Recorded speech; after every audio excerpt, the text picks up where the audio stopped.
नवीन घडामोडी पाहण्यासाठी आपल्या बारामती झटका या यूट्यूब चॅनलला सबस्क्राईब करा व बेल आयकॉन दाबा म्हणजे ताज्या घडामोडी आपणापर्यंत पोहोचतील। भारतीय जनता पार्टीचा विजय असो। देवा भाऊ तुम आगे बढ़ो, राम भाऊ तुम आगे बढ़ो, जया भाऊ तुम आगे बढ़ो, सोनू दादा आगे बढ़ो, हम तुम्हारे साथ हैं, तुझा ताई तुम आगे बढ़ो, हम तुम्हारे साथ हैं, भारतीय जनता पार्टीचा विजय असो।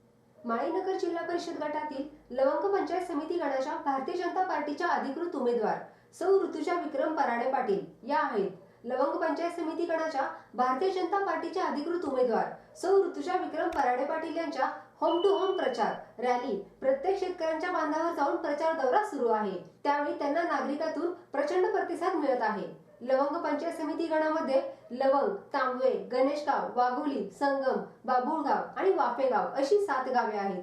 त्यापैकी माळशिरस विधानसभा मतदारसंघातील तांबवे, गणेशगाव, संगम आणि बाबुळगाव या गावांमध्ये लोकप्रिय दमदार आरोग्यदूत माजी आमदार राम सातपुते यांनी विकास केला आहे। तर माढा विधानसभा मतदारसंघात लवंग, वाघोली आणि वाफेगाव या 3 गावांमध्ये माजी आमदार बबनदादा शिंदे यांनी विकास केला आहे।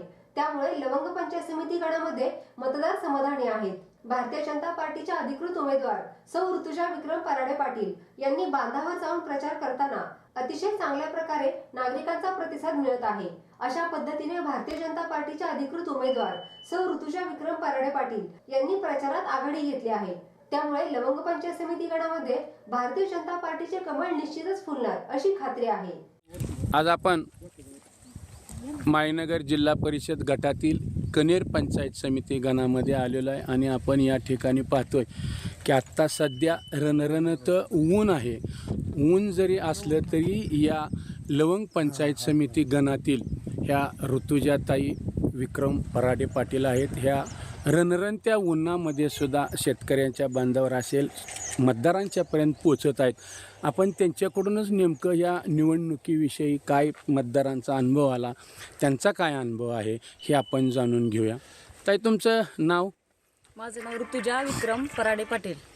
तुमचं माहेर कुठलं? माझं माहेर संगम। पर संगम गावामध्ये तुमच्या घरामध्ये राजकीय वारसा वगैरे काय? आमचे वडील चंद्रकांत केचे हे सरपंच होते, त्याच्यामुळे मला आमच्या घरातूनच राजकीय वारसा मिळालेला आहे। आणि माझं सासर पण मला बाबळगावला दिलेलं आहे। माझे पती विक्रम पराडे पाटील आणि त्यांचे वडील स्वर्गीय रवी काका यांचा पण राजकीय वारसा होता आणि त्यांच्यामुळे मला आता राजकीय वारसा आता ह्याच्यात मिळतो आहे। आणि आम्ही जाईल तिथे आम्हाला रवी काकांची सून म्हणून सगळे ओळखतात आणि त्यांचे खूप उपकार आहेत। असं म्हणजे आम्ही आता प्रचार करतो एवढा सगळीकडे आम्हाला तर आता रवी काकामुळे खूप म्हणजे प्रतिसाद मिळतोय सगळ्यांचाच, का तर रवी काकांचे खूप उपकार आहेत आमच्यावर आणि ते आता आम्ही कमळाला म्हणजे त्यांच्या सुनेला निवडून देऊन आम्ही ते उपकार फेडणार आहे असं म्हणजे सगळे म्हणतात। म्हणजे तुमचे सासरे रवी काका पराडे पाटील, पती विक्रम पराडे पाटील यांनी जे सामाजिक कार्य केलं त्याच्यातून मतदार तुम्हाला प्रतिसाद देतात, ही एक बाजू चांगली झाली। परंतु मतदारांच्या भावना काय आहेत, त्या मतदार समस्या काय सांगतात का तुमच्यापाशी? म्हणजे आम्ही जाईल तिथे आम्हाला सगळे म्हणतात की सोनूदादांनी खूप मदत केलेली आहे, आम्हाला लाईट दिलेली आहे। आमच्याकडे लाईट नव्हती, आम्ही किती दिवस म्हणजे बिना लाईटीचं राहिलेलो आहे आणि दादानी आम्हाला 1 दिवसात लगेच डिफी पण आणून दिला आणि खूप जण असे पण म्हणले की दादानी आमचं ऑपरेशन पण लगेच करून दिलं, म्हणजे होत नव्हतं ऑपरेशन, आम्ही गरीब असल्यामुळे म्हणजे एवढं पैसे भरता येत नव्हते आम्हाला। दादानी आम्हाला फ्रीमध्ये पुण्यात ते ऑपरेशन फ्रीमध्ये करून दिलेलं आहे रामभाऊच्या निधीतून। आता आता आपल्या माळशिरस तालुक्यात आता भाजपची सत्ता येणार आहे, त्यामुळे तुम्ही कमळाला मतदान करून आम्हाला यशस्वी करा आणि आम्ही काय ज्या योजनावरून येतील त्या सगळ्या तुमच्या सगळ्यांपर्यंत पोहोचवण्याचा प्रयत्न करेन। महिलांच्या आता आम्ही जातो तिथे खूप महिलांच्या अडचणी आहेत आणि त्या म्हणजे त्यांनी असं ठेवलेलं आहे ते आम्ही सोडवण्याचा प्रयत्न करू आणि आता आमचं जास्त कल महिलांकडेच असणार आहे। आणि महिलांना आता आम्ही जातो मग ते असं प्रचार करायला, ते महिला म्हणतात की आम्ही कमळालाच मतदान करणार, का तर देवाभाऊनी आम्हाला आता 21 रुपये हप्ता दिलेला आहे। त्याच्यामुळे म्हणजे बाकीकडे ह्याच्या अगोदर पण सरकार होतं त्यांनी आम्हाला कधी म्हणजे असा हप्ता मिळालेला नाही लाडक्या बहिणीचा आम्हाला। आता भाजपमुळे आम्हाला हा हप्ता मिळतोय घरी बसून न काय काम करता, त्याच्यामुळे आम्ही कमळालाच मतदान करणार।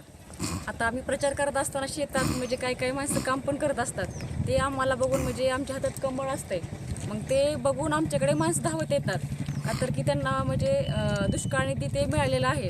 अतिवृष्टीचं पण मध्ये पावसाने खूप नुकसान झालं होतं शेतकऱ्यांचं, त्याची पण भरपाई म्हणजे सरकारने करून दिलेली आहे सगळ्यांची दुष्काळनिधी देऊन. त्यामुळे शेतकरी समाधानी आहे आता. त्याच्यामुळे ते म्हणतात की का आता कमळालाच मतदान करायचं. आपल्या लवंगणामध्ये कमळच आले पाहिजे सगळीकडे. मी याच भागातली लेक सून आणि सगळ्यांची लाडकी बहीण समजा सगळ्यांनी मिळून आणि मला मतदान रूपी सगळ्यांनी आशीर्वाद द्या. तुमची ही लाडकी बहीण सून भाची सगळं तुमच्या पाठीशी उभी असेल आणि तुम्हाला म्हणजे तुम्ही आम्हाला एक संधी देऊन बघा, आम्ही त्या संधीचं सोनं करून दाखवेन तुम्हाला. एक संधी द्या आम्हाला, कमळाच्या मताने आम्हाला आशीर्वाद द्या आणि सेवा करण्याची एक संधी द्या. तुम्ही ह्या प्रचारामध्ये आहात, गेली 4-5 दिवस झालं, काय अनुभव आहे खरं प्रचारामध्ये? अतिशय चांगला अनुभव आलेला आहे. जे कमळ आलेलं दिसलं की लोक समोरून आम्हाला प्रतिसाद देतात चांगल्या प्रकारे की आम्ही देवाभाऊ आले असं म्हणतात. कमळ आलं की जर कमळाला जर निवडून दिलं तुम्ही तर देवाभाऊला निवडून दिलं असं त्यांचं म्हणणं आलंय लोकांचं. आणि तुम्ही जे कामं केलेत आमच्यासाठी देवाभाऊंनी ते आम्हाला त्याची जाणीव आहे. ते असं सांगून सगळ्यांचा आमचा चांगला पाहुणचार किंवा कुठलेही आले गेल्या म्हणजे असं ही करतात ना, या बसा अजून आम्ही तुम्हालाच मतदान करणार आहे, तुम्हाला शिक्का मारणार आहे असं बोलतात. आता प्रचारामध्ये तरी आम्हाला चांगला अनुभव आला या. मग आहेत लोक बरेचपैकी जवळजवळ 70-80% तरी लोक आमच्या पाठीशी आहेत. आता पुढचा निर्णय कसा आहे ते कळेल. मला सांगा, हे ज्यावेळेस तुम्ही प्रचाराला जाताय त्यावेळेस त्या मतदारांच्या चेहऱ्यावरच्या महिलांच्या काय भावना राहतात? एकदम आनंदात भावना असते. त्या आनंदाच्या हास्य स्माईल देतात आम्हाला. त्या या बसा ऋतुजाताई आली आमची, आमचं मत तुम्हालाच आहे अशा भावना व्यक्त करतात. आम्ही तुमचंच आहे, तुम्ही आमचे आहे असं पण बोलू शकतो. त्याच्यामुळं तुम्ही निश्चितपणे ठाम सांगताय का ऋतुजाताईचा विजय निश्चित आहे म्हणून? 100% काय विजय होणार ऋतुजाताईंचा.